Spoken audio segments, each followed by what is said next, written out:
আজ ছোট্ট একটা পুচকুর অন্নপ্রাশন বাড়িতে গিয়ে কি কি খেলাম আর কি কি করলাম সবটাই এই ভিডিওতে তোমাদের সাথে শেয়ার করব। প্রথমে টুকটুক করে ঢুকেই পুচকুকে গিফটটা দিয়ে একটু আদর করে নিচ্ছিলাম। দেখো তোমরা কত কিউট না পুচকুটা। তারপরে আর দেরি না করে সোজা চলে গিয়েছি স্টার্টার কাউন্টারের দিকে। চিকেন পকোড়া আর চা দিয়ে খাওয়া দাওয়ার পর্বটা শুরু করলাম।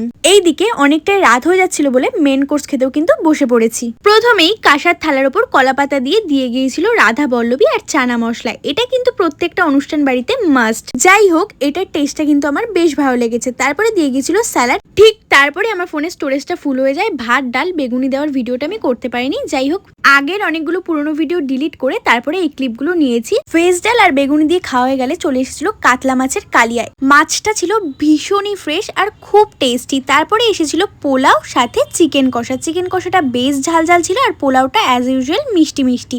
দুটোর কম্বিনেশন কিন্তু খুবই ভালো লেগেছে, কিন্তু মাছটা আমার একটু বেশি ভালো লেগেছে, তাই জন্য আমি আবারও একটা মাছ নিয়েছি। আর মাছটা দিয়ে পোলাওটা খেতে কিন্তু জাস্ট অসাধারণ লাগলো। জানি একটু অদ্ভুত কম্বিনেশন মাছ দিয়ে পোলাও। তোমরা কারা কারা খেয়েছো কমেন্ট করে কিন্তু আমাকে জানিও। তারপরে চলে এসেছিল চাটনি, পাঁপড় আর মিষ্টি ছিল 2 রকমের, যেটা খাওয়ার আমার জায়গায় ছিল না।